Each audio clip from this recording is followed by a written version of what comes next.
la razón y la causa principal por la cual la Tercera Guerra Mundial va a explotar. Por ignorancia de muchos pastores o iglesias que no se han adentrado en el estudio de las profecías bíblicas, va a pasar. Ya vienen por nosotros, ya nos vamos.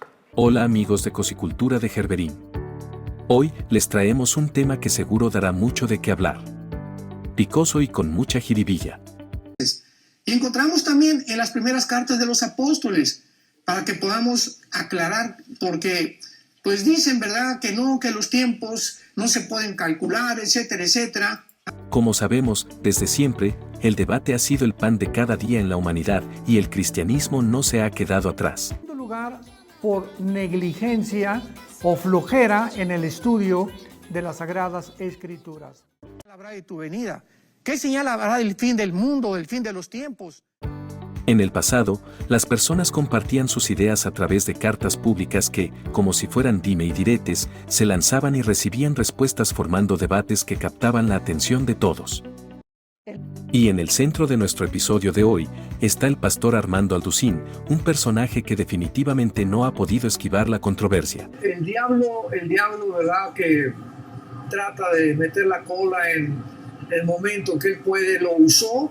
Muchos críticos señalan que sus sermones están llenos de errores, desbordan toxicidad y para los más conservadores, hasta resultan ofensivos. ¿Pero qué ha dicho exactamente Armando Alducín para atraer tantos focos críticos? Resulta que este pastor ha sido vinculado a la corriente de los llamados pastores apocalípticos, esos que predicen el fin de los tiempos y con ello, el cierre del telón para la humanidad. Termine el final tiempo de Dios. Este destacado pastor mexicano, doctor en teología, nació un soleado 7 de junio de 1946. Armando no solo ha dedicado su vida a la fe, sino también a su familia, casándose con Martha Bautat y siendo padre de 5 hijos. Eso fue maravilloso porque Marta realmente llegó a nuestra vida como un ángel. Así lo veo yo. Fue el momento en que yo la conocí, porque aparte de ser bella por afuera, es bella por dentro también. Ya tenía yo discipulándola como 2 años más o menos. Bueno, sentí que yo volvía a nacer otra vez. Su liderazgo ha florecido en una mega iglesia que congrega a más de 10,000 fieles en México y actualmente vive en la ciudad de Dallas con su esposa e hijos. Pero, remontémonos a los comienzos de su vida. Es una personalidad que yo quería, realmente me alimentaba. Armando proviene de una familia con profundos lazos católicos. Desde muy joven, mostró un interés ferviente en convertirse en sacerdote católico, lo que lo llevó a iniciar su noviciado en un colegio salesiano. Sin embargo, pronto descubriría que esa no era su verdadera vocación. Como casi quise abrazar el celibato sacerdotal. Estudiamos en el colegio lasallistas, mi hermano y yo, pues nos convencieron, ¿verdad?, que pues, podíamos también ser curas o sacerdotes o como les llaman. Pero cuando una vez un arzobispo nos dijo que teníamos que hacer el voto del celibato sacerdotal, le preguntamos qué quiere eso decir, ¿no? Pues que no se pueden casar. Le dije, no, yo no. A mí me gustan las mujeres, ¿verdad? Ahorita tengo nada más una, desde luego, ¿verdad? Con el corazón lleno de desilusión al enfrentar las contradicciones que percibía en el sistema de pensamiento católico, Armando tomó una decisión que cambiaría el curso de su vida. Decidió comunicar a sus padres que abandonaría su camino hacia el sacerdocio. A los 15 años, sumido en una profunda decepción con la religión, Armando Alducín dio un giro radical y se convirtió al ateísmo. Como a los 23, 24 años de edad, estaba yo profesando el ateísmo, pero al mismo tiempo... Durante esta etapa de su vida, se sumergió en el estudio de la dialéctica materialista marxista y se unió al Partido Comunista Mexicano.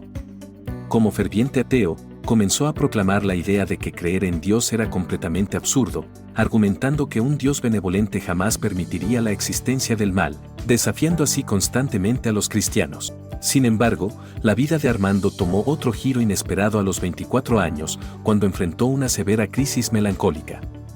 Fue en ese momento de introspección y desolación que se dio cuenta de que estaba nadando en un mar de pensamientos y filosofías que no le habían aportado satisfacción alguna a su vida. En esa búsqueda de sentido, Armando llegó a la conclusión de que no tenía una base moral sólida para seguir defendiendo el ateísmo. Pero no, eso me decepcionó muchísimo. Hay muchas preguntas que no encuentro respuesta. en esa religión, porque es una religión. Y hay que aclarar que el cristianismo no es una religión. Para 1975, la vida de Armando Alducín había dado un giro inesperado. Se encontraba en la cárcel, resultado de sus constantes actos de rebelión contra el gobierno. Fue en este difícil momento cuando su hermano menor, Alejandro Alducín, se acercó a él con un regalo que cambiaría su vida para siempre, una Biblia. Alejandro tomó la oportunidad para evangelizarlo y presentarle a Jesús como su Salvador. Entonces, pues finalmente, después de mucho tiempo que mi hermano me habló de Cristo, yo estaba atravesando una crisis existencial muy profunda. Encerrado en su celda, Armando comenzó a leer las Escrituras. Al llegar a Juan 14:6, donde Jesús dice, «Yo soy el camino, la verdad y la vida», se detuvo a reflexionar. Recordó a los grandes líderes religiosos y filosóficos que había estudiado durante años, como Buda, Mahoma, Carlos Marx, Carlos Darwin, Friedrich Nietzsche y Sigmund Freud, y se percató de que ninguno de ellos había proclamado algo tan categórico como lo que Jesús afirmaba sobre sí mismo. Yo soy el camino, la verdad y la vida. Armando llegó a una conclusión decisiva: o Jesús realmente era quien decía ser, o era la persona más fanática, loca y maníaca que jamás había existido. Nadie en la historia había osado afirmar ser el camino, la verdad y la vida. Este momento marcó el inicio de su conversión. ¿Te está atrapando esta historia? Bueno, pues déjame pedirte algo que todo buen cibernauta hace: suscríbete al canal. Si aún no lo has hecho, ahora es el momento perfecto. Y si también quieres ayudarnos, dale un buen me gusta y comparte este video. Pero no quiero detenerme más, sigamos adelante con lo que te traje, o truje, o como se diga. Vamos a ello. Va a pasar. Ya vienen por nosotros, ya nos vamos. Bueno, continuando con más de esta increíble historia. En 1977, mientras trabajaba como gerente en el Hotel Hilton en México, Armando Alducín encontró un nuevo enfoque en su vida. Aprovechaba cada momento libre para sumergirse en la Biblia y estudiar la vida de grandes científicos cristianos como Isaac Newton, Blaise Pascal y Louis Pasteur, dedicando casi todo su tiempo al estudio profundo. Durante estos años formativos, contó con la guía de Emilio Underwood, un misionero norteamericano que le impartió un conocimiento profundo sobre los fundamentos del cristianismo. 10 años en hotelería y cambió mi vida de tal grado que... 3 años después de este cambio radical, en 1980, Armando dice que sintió el llamado divino al ministerio de la predicación. Con un corazón lleno de fe y un espíritu decidido, fundó la Iglesia Vida Nueva para México. No mucho después, el nombre se transformó en Vida Nueva para el Mundo, reflejando la expansión internacional de su ministerio que llegó a países como Estados Unidos, España, Chile e Israel. Que hay entre nosotros y Dios. El pecado es precisamente como una barrera. Junto a su hermano Alejandro, Armando ha establecido más de 40 iglesias alrededor del mundo. Además, ha fundado organizaciones dedicadas a apoyar a mujeres y niños que han sufrido violencia, mostrando un compromiso no solo con la fe, sino también con el bienestar social y la justicia. Como evolucionista tienes que ser humanista. Produjo también... Armando rápidamente se convenció de que la iglesia necesitaba extender su alcance más allá de sus 4 paredes tradicionales. Estaba decidido a que no solo debían esperar a que personas de diferentes creencias y profesiones, como ateos, científicos, políticos y académicos, llegaran por su cuenta a la iglesia. Motivado por esta visión, Armando empezó a organizar conferencias cada 2 meses en un espacio neutral, el Hotel Isabel Sheraton, ofreciendo entrada gratuita a todos los asistentes. Estas conferencias tenían un enfoque distintivo, no eran meramente religiosas, sino que se centraban en aspectos científicos. El objetivo principal era desmitificar la idea de que el ateísmo era sinónimo de inteligencia, argumentando, en cambio, que representaba una forma de irracionalidad. Para sostener esta afirmación, Armando utilizaba una variedad de evidencias provenientes de múltiples disciplinas como la historia, psicología, antropología, arqueología, genética, química y física, todas respaldadas por referencias contenidas en la Biblia. Siempre ha habido en el ser humano algo interno que nos habla de que no somos solamente que pasamos por el mundo y se va a acabar todo en el polvo. Algo nos dice que hay algo después de la muerte. No solo buscaban informar, sino también abrir un diálogo inclusivo y constructivo. invitando a todos, creyentes y no creyentes por igual, a explorar la relación entre fe y ciencia desde una perspectiva nueva y provocadora. Así, Armando Alducín trabajó incansablemente para acercar la fe a la comunidad intelectual, desafiando preconcepciones y fomentando un entendimiento más profundo entre diferentes grupos de pensamiento. La misma ciencia descubren que eran teorías, especulaciones. Hoy en día, el pastor Armando Alducín ha sabido adaptarse a la era digital con impresionante habilidad. Maneja una plataforma sólida en redes sociales, destacándose especialmente en YouTube, donde ha conseguido reunir a una verdadera legión de más de 1 millón de seguidores. Un número nada despreciable que seguramente haría volar el peluquín a más de uno. Pero, claro, no a Armando Alducín, quien lo lleva con firmeza. No solo en YouTube ha hecho mella su presencia, también en Instagram y Facebook tiene una participación activa y creciente. Estas plataformas le permiten extender su alcance y conectar con una audiencia global, compartiendo mensajes, conferencias y debates que refuerzan su enfoque en la intersección entre fe y razón. Gracias a su habilidad para adaptar su mensaje a los medios modernos, Armando sigue siendo una figura influyente tanto en los ámbitos religiosos como en los educativos, llegando a personas de todas partes del mundo y de todas las edades. Sin duda, su impacto continúa creciendo, llevando su mensaje a cada vez más personas a través de estas potentes herramientas digitales. Del mundo alrededor del Medio Oriente. Y ahorita el problema que hay... Pero, el camino de Armando Alducín no ha estado exento de controversias y debates intensos. Una de las polémicas más resonantes se desató cuando fue vinculado con el grupo de los apocalípticos. Estos grupos atraen la atención de miles de seguidores por el impacto de sus temas en redes sociales y según algunos críticos, no todos, pero sí muchos, aprovechan la situación para sacar ventaja de sus fieles. Los ciudadanos tenemos miedo, somos muy fáciles de ser manipulados. Una cuestión, particularmente disputada, es la interpretación que Armando hace de ciertos textos bíblicos. Él ha señalado que el pacto mencionado en las Escrituras no era para la Iglesia, sino específicamente para Israel, y que los demás han sido simplemente injertados, no siendo, por tanto, el pueblo natural. Esta interpretación ha generado un considerable debate teológico.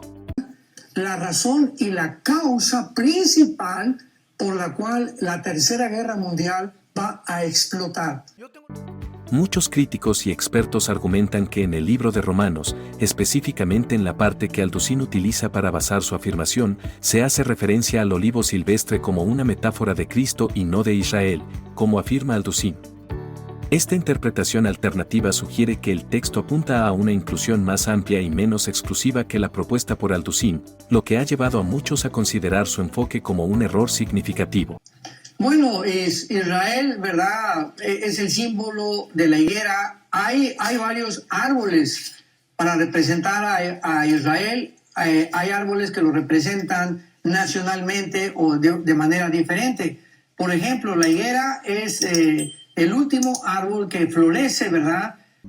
Este tipo de debates son comunes en los círculos teológicos y escatológicos. A menudo, invitan a una reflexión más profunda sobre la fe, la doctrina y la inclusividad dentro del cristianismo. Exacto. El dispensacionalismo es un tema que realmente puede hacerte rascar la cabeza, y no es de extrañar que Armando Alducín sea considerado un partidario de esta teoría, dada su particular interpretación de las Escrituras. Biblión, de donde se deriva la palabra Biblia, que nosotros tenemos. Para ponerlo en términos sencillos, el dispensacionalismo es un enfoque interpretativo de la Biblia que se desarrolló en el siglo XIX gracias a John Nelson Darby. Se popularizó enormemente a través de las notas de la Biblia de Scofield, que muchas veces fueron confundidas por los lectores como parte del texto bíblico original. Este sistema divide la historia de la humanidad en diferentes dispensaciones o periodos de tiempo, en cada uno de los cuales Dios se relaciona de manera diferente con los humanos. La segunda venida, al final de la segunda venida, es el rapto Según el dispensacionalismo, las promesas espirituales y eternas del nuevo pacto no cancelan las promesas hechas a Israel en el antiguo pacto. Esto significa que las promesas a Israel aún tienen validez y se cumplirán según este enfoque teológico. Este sistema subraya una distinción clara entre Israel y la Iglesia, considerando que Dios tiene un plan separado y único para cada uno. Porque es la promesa de Dios, no te dejaré ni te abandonaré jamás. Aunque el dispensacionalismo se ha hecho popular en muchas iglesias cristianas, también ha sido objeto de críticas. Muchos teólogos y estudiosos argumentan que su enfoque puede llevar a malinterpretaciones de la Biblia y que la popularidad de una doctrina no necesariamente la valida como correcta. Estas críticas subrayan la importancia de examinar cuidadosamente las doctrinas y las interpretaciones teológicas, especialmente aquellas que tienen un impacto significativo en la comprensión y práctica religiosa. Santa. Y Dios es fiel a sus promesas. Es decir, para que nos complicamos, estando el piso tan parejo. La controversia alrededor de Armando Alducín se intensificó aún más cuando un video se viralizó, en el que menciona que Jesucristo podría regresar en el año 2028. Este no es el primer intento de Alducín de poner una fecha al evento del arrebatamiento de la Iglesia, lo que ha atraído críticas y acusaciones de falsas profecías. En el 2028 sería su segunda venida. ¿En qué día? En la comunidad cristiana, la predicción de fechas específicas para eventos escatológicos como el regreso de Cristo es un tema delicado y a menudo controvertido. Según muchas interpretaciones bíblicas, los tiempos exactos de estos eventos son desconocidos y deben ser tratados con cautela. Algunos críticos esperaban que Alducín se retractara de sus declaraciones, considerando que, de no hacerlo, sus palabras podrían ser catalogadas como falsas profecías. Sin embargo, Alducín no solo no se retractó, sino que se reafirmó en un video en su plataforma, lo que, sin duda, causó más controversia. ¿Cuál es el fin de Israel? Porque todos esperaban el reino. Además, Alducín especificó que el arrebatamiento ocurriría entre los meses de septiembre y octubre, sin mencionar un año específico en un inicio. Y claro, esta afirmación ha sido criticada por muchos que argumentan que en la Biblia no hay respaldo para fechar tales eventos con precisión. Va a haber un quinto imperio antes que Jesucristo regrese. Aunque en 2015 ya había hecho una declaración similar, después aclaró que era solo una posibilidad, lo que mostró cierta flexibilidad en sus afirmaciones. Sin embargo, volvió a insistir en la posible llegada de Cristo en 2028, basándose en su interpretación de la parábola de la higuera y, como dicen por ahí, echando cuentas también. Tu venida. ¿Qué señal habrá del fin del mundo, del fin de los tiempos? Para muchos, este tipo de declaraciones tiende a generar amplios debates dentro de las comunidades religiosas, especialmente entre aquellos que sostienen que tales eventos son propiamente impredecibles, como lo sugieren varios pasajes bíblicos. La insistencia de Alducín en fechar el arrebatamiento sigue siendo un punto de división y discusión intensa entre sus seguidores y detractores. Al final de la historia de Israel. Y les dice muy... Bueno, pero parece que esto no fue algo tan nuevo. Allá por el año 1897, algo grande sucedió que dejó huella en la historia, el primer Congreso Sionista. Este evento, presidido por el famoso Theodor Herzl, reunió a unos 200 participantes de 17 países diferentes. De esos, 69 eran delegados de diversas sociedades sionistas y el resto eran invitados especiales. Era el primer Congreso Sionista en 1897. Entre la multitud, había 10 que no eran judíos, quienes estuvieron presentes, pero no participaron en las votaciones. Además, 17 valientes mujeres se hicieron presentes, algunas por decisión propia y otras acompañando a los representantes, pero, eso sí, sin derecho a votar. Incluyendo 17 mujeres, un aporte impresionante del movimiento sionista para aquel entonces. Ahora, aquí viene el giro interesante. Muchos creen que fue en ese momento y lugar donde se cumplió la antigua profecía del Valle de los Huesos Secos, y donde la higuera, que simboliza a Israel, renació. Desde ese agosto de 1897, empezaron a contar los años, basándose en la profecía de Ezequiel. Y aquí viene el chisme bueno, se dice que había que haber 206 delegados para que coincidiera con los 206 huesos del cuerpo humano. Pero, sorpresa. En realidad, solo se reunieron 107 delegados. Un pequeño error de cálculo que ha pasado a la historia como una curiosidad jugosa. Tierra de Israel. Este elemento define claramente la redención. ¿Te imaginas? ¿Qué historia para contar? Un pequeño detalle que añade un toque de misterio y debate alrededor de este significativo evento histórico. Pero bueno, volviendo al tema. Armando Alducín no es el único que ha intentado poner fechas a eventos escatológicos. Antes de él, Canton Basher, quien fue presidente de la Sociedad Bíblica Mundial, también se aventuró en este terreno.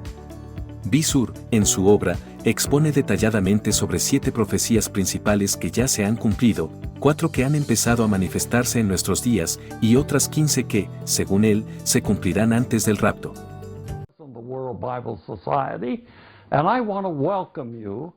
Este enfoque de fijar tiempos específicos para el retorno de Cristo ha sido un tema recurrente entre los estudiosos de la Biblia. Desafortunadamente, muchos se han enredado en lo que se conoce como la doctrina de la inminencia, que sostiene que Jesucristo podría regresar en cualquier momento. Esta búsqueda del cuándo ha consumido incontables horas, a veces comparada con la infructuosa búsqueda de la fuente de la juventud por parte de Ponce de León, que finalmente resultó ser un mito. Bíblicamente tiene un final que es el arrebatamiento de la iglesia. Según algunos críticos, esta doctrina de la inminencia no encuentra sustento en las escrituras sagradas.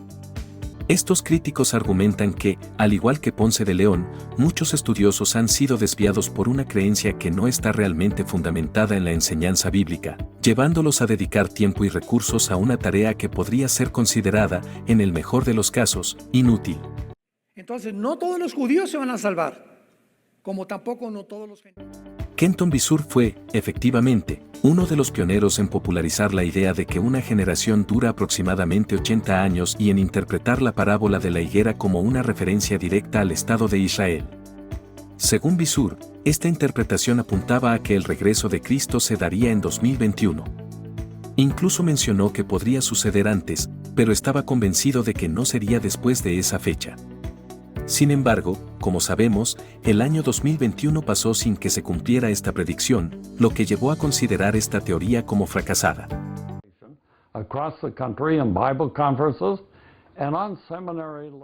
Y aquí va Armando Alducín, tomando la posta, revisó la teoría de Bishur y sugirió que el error se encontraba en no considerar los 7 años de la tribulación. Según Alducín, es más probable que la llegada de Cristo se dé en 2028, basándose en la interpretación de que la higuera mencionada en el libro de Mateo representa a Israel. Este ajuste no ha estado exento de críticas, especialmente porque Alducín parece no haber considerado otros pasajes bíblicos, como aquellos en Lucas donde se menciona a la higuera y a todos los árboles, sugiriendo una interpretación más amplia y menos específica. Para que podamos prepararnos y no nos sorprenda como ladrón en la noche. Los detractores de Alducín argumentan que sus declaraciones pueden caer en lo que se denomina sensacionalismo apocalíptico, es decir, la tendencia a hacer afirmaciones espectaculares sobre el fin de los tiempos que, aunque generan mucha atención y actividad en las redes sociales, carecen de un fundamento sólido en las escrituras sagradas. Esta crítica apunta a que tales afirmaciones pueden ser más una estrategia para captar seguidores y generar interacción en las plataformas digitales que un análisis serio y fundamentado de las profecías bíblicas. ¿Será cierto esto? No sé, tú dime lo que piensas en la caja de comentarios. Como una antorcha que alumbra en tanta oscuridad. Lo cierto es que, los debates en torno a las predicciones escatológicas de Armando Alducín reflejan una división significativa en la comunidad cristiana respecto a cómo interpretar y manejar las profecías bíblicas. Sus detractores sostienen que es un grave error tratar de fijar la fecha exacta del retorno de Cristo, día, mes y año, como lo hace Alducín, argumentando que las escrituras advierten que nadie puede conocer ese momento exacto. Derechos y su fin es camino de muerte. Esta práctica de calcular el tiempo basándose en generaciones de 80 años es vista por muchos como un intento de calcular y especular, lo que se aleja de la enseñanza bíblica tradicional, la cual enfatiza estar siempre preparado sin buscar señales específicas. La preocupación, para muchos, es que este tipo de enfoque no solo atrae atención y seguidores, sino que también puede fomentar el surgimiento de sectas, creando divisiones dentro de la comunidad cristiana. Esta es una cuestión delicada para muchos, ya que la historia ha demostrado cómo interpretaciones controvertidas pueden llevar al establecimiento de grupos con creencias extremas o divergentes. En respuesta a las críticas, Armando Alducín ha expresado en videos que se siente atacado injustamente y pide consideración para él y su familia. Reconoce que lleva más de 40 años en el ministerio y siente que su larga trayectoria y estudio teológico deberían dar peso a sus argumentos. Además, mencionó que parte de la crítica podría estar motivada por envidia, señalando específicamente a los amilenialistas, quienes tienen una interpretación diferente del milenio en la escatología cristiana, como algunos de sus críticos. Alducin incluso llegó a decir que si Cristo no regresa en 2028, entonces estaría dispuesto a aceptar las consecuencias de ser llamado falso profeta, lo cual ha sido interpretado por algunos como una muestra de ego en sus declaraciones. El Hijo del Hombre, en la segunda venida hay señales, para el rapto no hay absolutamente. Muchos en las redes sociales piensan que este tipo de afirmaciones reflejan la complejidad y la tensión emocional que pueden surgir al tratar temas de profecía y escatología, especialmente cuando están vinculados con la identidad personal y la responsabilidad pública de un líder religioso. Del río Éufrates. Ahí va a estar el anticristo. Pero espera, porque, en un giro sorprendente, Armando Alducin tomó la decisión de retractarse de sus previas declaraciones en su canal de YouTube. Con humildad, reconoció que se había equivocado al fijar una fecha específica para el regreso de Jesús, admitiendo que este error doctrinal carecía de suficiente sustento bíblico. Aclaró también que nunca hubo una mala intención detrás de su afirmación, simplemente fue un error de juicio. Se ha desatado una controversia en varias redes sociales por causa de una declaración equivocada que yo he hecho al haber establecido un año específico para la segunda venida del Señor Jesucristo. Desgraciadamente llegué a este error doctrinal al estar estudiando la parábola de la higuera, que la mayor parte de ustedes conocen, Mateo 24, 32 al 36. Aunque Armando ha rectificado su posición, la discusión en torno a su figura está lejos de acabar. Sin duda, su nombre seguirá siendo central en debates y conversaciones dentro de la comunidad cristiana. Este tema, lleno de controversias, deja abierta la puerta a una variedad de opiniones y perspectivas. Así que ahora te toca a ti, querido espectador, ¿qué piensas sobre este asunto? Dios mío santo.